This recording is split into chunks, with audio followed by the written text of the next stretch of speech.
Então, só fazer registro. E eu sou bancário. E eu queria começar colocando, eu sou filiado do Partido dos Trabalhadores desde 81. Eu já fui testado nas urnas, né? Eu fui candidato a vereador de Mossoró, fui candidato a senador do Rio Grande do Norte e fui candidato a prefeito de Mossoró. Isso no século passado. Não que eu seja tão velho, mas perdeu o meu voto. Eu queria trazer uma situação seguinte, eu sempre fui um crítico dentro do PT a questão da comunicação. Porque o PT se comunica muito mal. Ele se comunicou muito mal e fez com que os governos do PT se comunicassem muito mal. E eu me lembro aqui a questão, por exemplo, da Bolsa Família, né? Que foi sempre uma discussão. Quando a gente fala da Bolsa Família, alguém diz, mas quem criou foi Fernando Henrique. De fato, as bolsas começaram lá, Fernando Henrique. Nós tínhamos Bolsa de Saúde, Bolsa de Educação e o Vale Gás. Mas, na verdade, não tinha a intenção efetiva de fazer transferência de renda, mas era de comprar voto. Então, que estava separado. Nós tínhamos, cada um deles, com um mentor. Não era nem gestor, um mentor. Era o Renato, da Educação, era o Paulo Renato, da Educação, na Saúde era a Serra, e José Jorge, no Vale Gás, que era Minas e Energia. Que era exatamente para algum deles se viabilizar como candidato. E não deu certo. Aliás, até deu, né? Serra terminou sendo candidato, não deu certo se eleger. Já o Bolsa Família foi uma junção, evidentemente, dessas bolsas que existiam, mas com outra conotação. A conotação é efetiva de transferência de renda. E eu vivenciei isso. À época, eu gerenciava a agência da Caixa lá em Paulo Cego. E conhecia aquela região. Na época, eram 37 municípios que a gente fez a jurisdição. E eu fui a todos os 37 municípios. E todos os meses eu ia a cada um, que era exatamente o pagamento do Bolsa. E a gente via o antes e o depois daquela população, daquelas populações paupérrimas, inclusive sem nenhuma perspectiva em algumas cidades. Eu me lembro sempre de uma cidade chamada Água Nova, de uma pobreza franciscana, né? Também de Venha Ver, são cidades muito pobres, muito pequenas, e que as cidades modificaram, pelo menos um pouco, né? O professor sabe muito bem de economia, vamos dizer, quando começou o dinheiro circular naquelas cidades, e aquilo modificou. É claro que a gente tem também que entender que o governo Lula, sobretudo o governo Lula, foi o melhor administrador do capitalismo do Brasil. Até hoje, nenhum governo tinha feito a roda da economia girar com tanta rapidez e com tanta eficácia. E foi colocado aqui que você colocou a questão dos grandes. Evidentemente não se mexeu nos grandes. E está aí o exemplo dos bancos. Né? Os bancos, cada ano, têm uma rentabilidade maior, mais eficaz e com mais eficiência. E com menos empregados. E não é só a internet, não, a própria computação que faz com que eles sejam mais eficientes. Né? O que faz ser mais eficiente são os produtos que tem, né? A forma como faz. Então, era isso que eu queria trazer para vocês, até como um depoimento de quem vivenciou lá na ponta, né? Essa situação. E volto a dizer, o grande problema do PT foi não se comunicar. Porque talvez a esquerda tenha se acostumado, em função dos anos de chumbo, a trabalhar com mimeógrafo. E não conseguiu avançar. Né? Então era panfletária, sempre foi panfletária, e não conseguiu avançar. E a gente pecou muito. O companheiro colocou a questão da TV Brasil. Eu acho que ela foi fundamental, sobretudo está sendo fundamental nesses dias. Acontece que ela a gente não pode entendê-la como um patrimônio do povo brasileiro, porque, de fato, ela hoje está do governo. Hoje ela faz o que o governo que lá está propõe. Em mudando, que eu quero crer que não vai acontecer, mas em mudando o governo, a gente também vai perder a TV Brasil. E a gente deve ser colocado mais uma vez para os grandes, para as Globo, tudo na Globo, Record, principalmente essas duas. Então, era isso que eu queria trazer para vocês.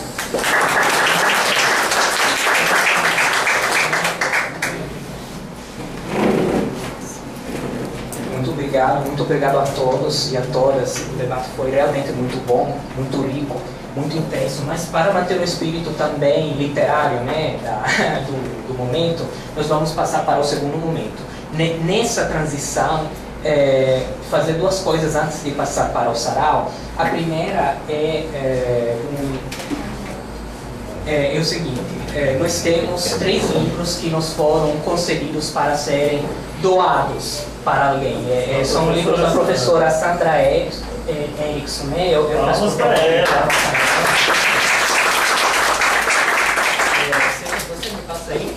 Aí, como vou primeiro apresentar o livro, certo? O livro lindo título, me corrija se eu pronuncio errado, Agonipoesia. Agonipoesia. As Vias do Sublime em Augusto dos Anjos, certo? Um estudo da professora Sandra Erickson. E nós temos 3 exemplares. Aí, como não vai ter condição de organizar um sorteio, eu proponho o seguinte: proponho que 3 pessoas da mesa, cada uma delas, faça uma pergunta literária, e o primeiro que responder, por exemplo, quem é o autor de tal livro? E o primeiro que responder vai ganhar, certo? Um exemplar do livro, pode ser? Ok. Então, pode ser Josimei, Rui... Posso começar? Pode ser. Fica lá,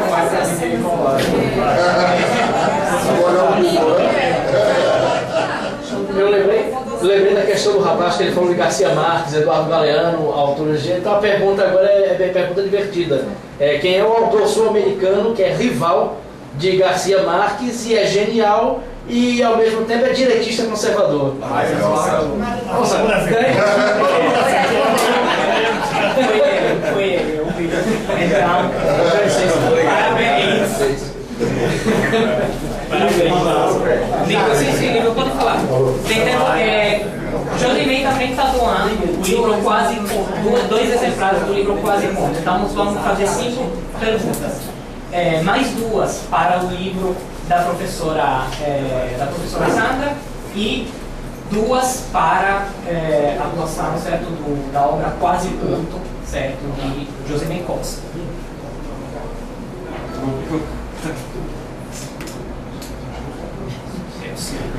Certo, então uma salva de palmas para Cephas, que ele não pode ficar com isso, porque exato. Obrigado, Sérgio. Muito obrigado por tudo. Prazer, eu vou fazer uma pergunta assim, puxando pela memória. Literária. Eu queria que alguém aqui dissesse 3 livros que foram citados pelo professor Rui Rocha. Ele levantou a mão ali. Triste Fim de Policarpo Quaresma, 18 Brumários e Admirável Mundo Novo. Boa! Parabéns! Ganhou o livro da professora Sandra. Boa memória. Deixa eu ver. Quem é que sabe um poema ou pelo menos uma estrofe de um poema de um artista, de um poeta potiguar? De qual? Sabe? Aí, eu não sei se eu devo participar, porque eu sou professora de literatura. Aí tá, né? Mas eu vinha lembrando aqui, vou citar Miriam Célia, um trechinho aqui. De um país que não é mais como esse, mas vale a pena, como quem dá desigualdade da grana. Ela diz assim: a fome é treta, é bala, é soco entre a boca e o estômago. Fome anônimo, povo sinônimo, fome anônimo. Desculpe, povo anônimo, fome sinônimo. Miriam Célia. Do livro A Boca do Povo, a Construção Servil. A boca do lixo, a construção servil, na verdade. Não tem nem o que dizer, né? Obrigada. Parabéns, Aparecida. Obrigado também por nos presentear com esses versos potiguares. E agora tem mais 2, um exemplar está aqui, outro está ali, será disponibilizado a quem ganhar. Agora para Quase Ponto, uma obra de 100 contos, exatamente como o título diz, da escritora e professora Josimene Costa, uma pergunta da própria autora. É ruim essa hora, hein, lembrar? Bom, quem é a autora de Marrons, Crepons, Martins? Martins de Castro.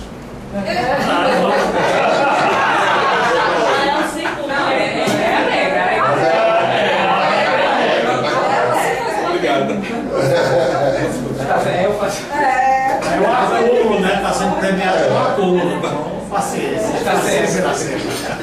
Bem, já que sempre, só pelo fato de ser italiano, sempre me perguntam em eventos literários sobre literatura italiana, como se tivesse obrigação de saber, mas enfim, alguém pode citar pelo menos um livro de autoria de Italo Calvino?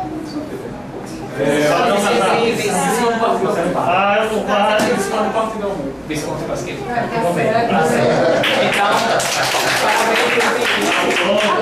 Então, parabéns, Luiz.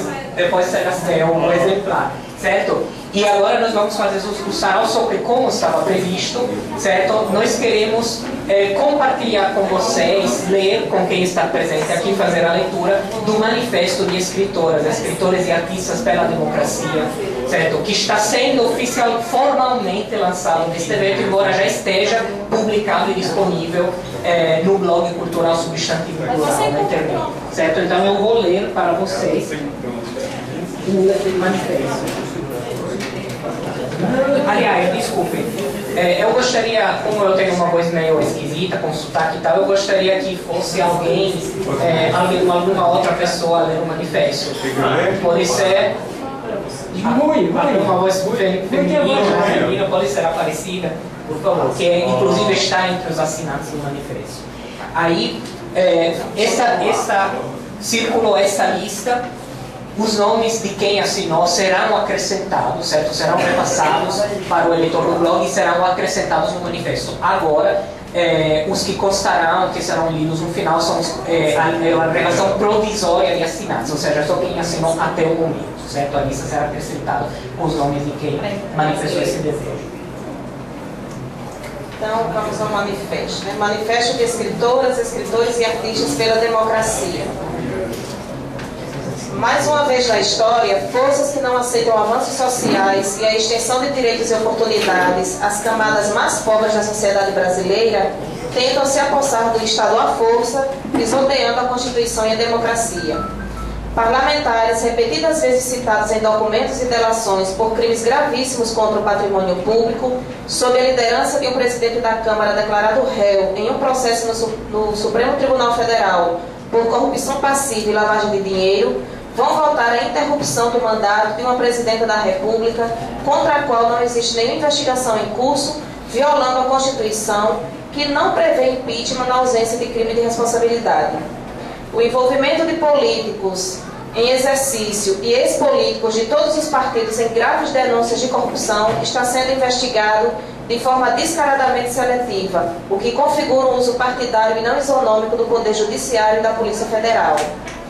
Aliado a isso, assistimos todos os dias a uma cobertura abertamente parcial, controlada e autocensurada da situação política atual e dos eventos judiciais a ela atrelados por parte de empresas de comunicação que concentram há décadas a propriedade da grande maioria dos meios de comunicação do país, os mesmos conglomerados que estiveram entre os protagonistas do golpe militar de 1964 e apoiam organicamente a ditadura que este implantou.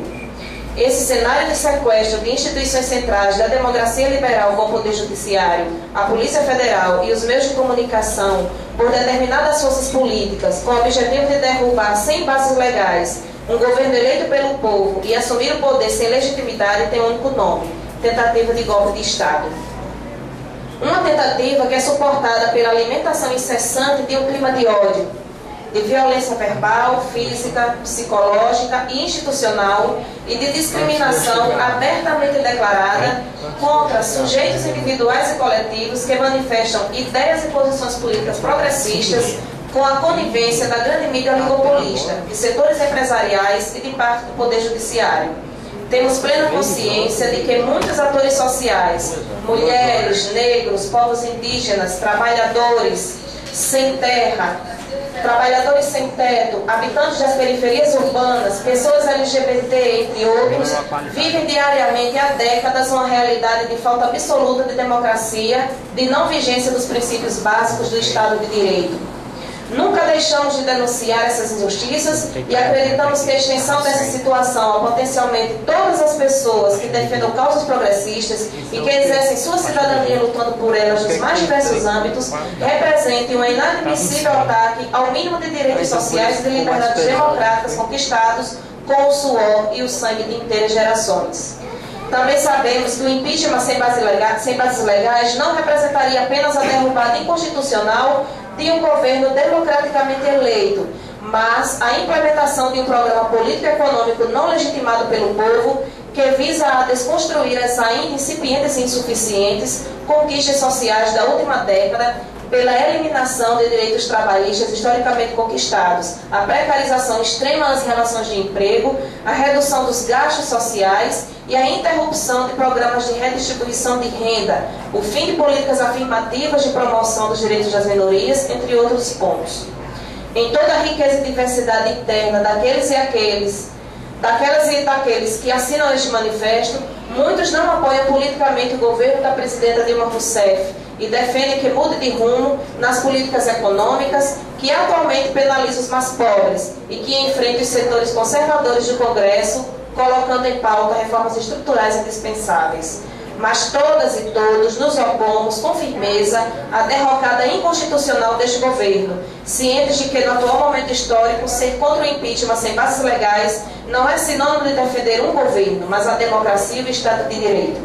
Em 1964 e nas suas décadas seguintes, o mundo das letras e das artes, mesmo sofrendo repressão e censura, não se calou diante da arbitrariedade e da barbárie. Hoje continuamos afastando de nós e de todos esse cálice. Como durante a ditadura, nós, intelectuais, escritoras, escritores e artistas, dizemos não ao golpe e afirmamos nossa defesa intransigente da democracia. Natal, 16 de abril de 2016, Adélia Daniele, poeta, Adriano Cruz, poeta e escritor, Adriano de Souza, escritor, Alexis Peixoto, jornalista e escritor, Aloysio Azevedo Júnior, jornalista e escritor, escritor e livreiro, desculpe, Antonino Condorelli, escritor, jornalista e professor da UFRN, Aparecida Fernandes, autora em inscrição e professora do IFRN, escritora bissexta, Carmen Vasconcelos, escritora, Cefas Carvalho, escritor e jornalista, César Ferrari, autor e dramaturgo, Silvane Medeiros, poeta, Clotilde Tavares, escritora e dramaturga, Eliane Diz, escritora e psicanalista, Écio Alencar, cantor e compositor, Gonzaga Neto, escritor e estudante da UFRN, Henrique Fontes, diretor e ator, Jeane Araújo, poeta, escritora e professora de língua portuguesa e literatura, Josimei Costa, escritora, poeta, jornalista, pesquisadora e professora da UFRN, Júnior Dalberto, dramaturgo, escritor e diretor artístico, Jânia Souza, poeta, Lima Neto, escritor e estudante de letras, graduado em História e professor de literatura, Nathalie Bernardo da Câmara, jornalista, fotógrafa e escritora, Nivalder Ferreira, escritora, Pedro Balduino, artista visual, Pedro Queiroga, ator, Quitéria Kelly, atriz do Grupo Carmim, Rui Alckmin Rocha, poeta e professor da UFRN, Tácito Costa, jornalista. Lívio de Oliveira, poeta, advogado. Presentes.